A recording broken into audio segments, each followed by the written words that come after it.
Andijon shahridagi Birlik mahalla fuqarolar yig'inida Xotin-qizlar qo'mitasi tashabbusi bilan O'zbekiston Respublikasi Prezidentining xotin-qizlarni qo'llab-quvvatlash va oila institutini mustahkamlash sohasidagi faoliyatini tubdan takomillashtirish chora-tadbirlari to'g'risidagi farmoni ijrosini ta'minlash maqsadida 4-sektordagi xotin-qizlar bilan ishlash va oilalarda ma'naviy axloqiy qadriyatlarni mustahkamlash bo'yicha mutaxassislar uchun seminar tashkil etildi. Unda ishtirok etgan viloyat hokimining o'rinbosari, Xotin-qizlar qo'mitasi raisi Manzuraxon Yunusova bugungi kunda oilada, jamiyatda xotin-qizlarning tutgan o'rni haqida gapirib, tadbirkorlik borasida yaxshi natijalarni qo'lga kiritayotgan, munosib shogirdlar yetishtirayotgan faol ayollarni faxriy yorliq hamda esdalik sovg'alar bilan taqdirladi.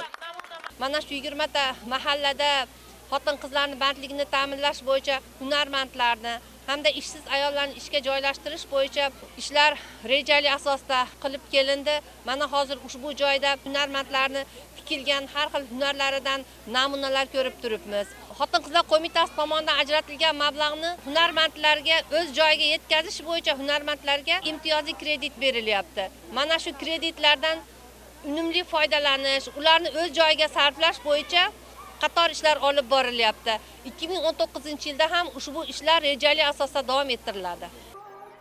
Sharifboy guzarda o'tkazilgan anjumanda mahallada faoliyat ko'rsatayotgan tadbirkor ayollarning ishlab chiqarayotgan mahsulotlarining ko'rgazmalari tashkil etildi. Shahar bandlikka ko'maklashish markazi tomonidan mingdan ziyod ish joylari taklif etilib, mutaxassisligi bo'yicha ishga joylashish istagida bo'lganlarga yo'llanmalar va kasbiy ko'nikmalarni oshirish bo'yicha tavsiyalar berildi.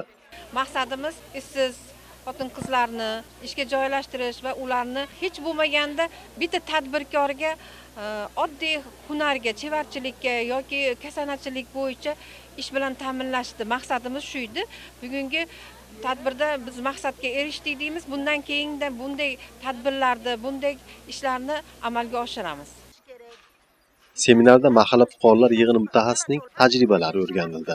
Unda so'zga chiqqanlar oilalar tinchligi, totuvligi, ayollarni ish bilan bandligini ta'minlash borasida olib borilayotgan ishlar hamda oldinda turgan vazifalar haqida gapirdilar.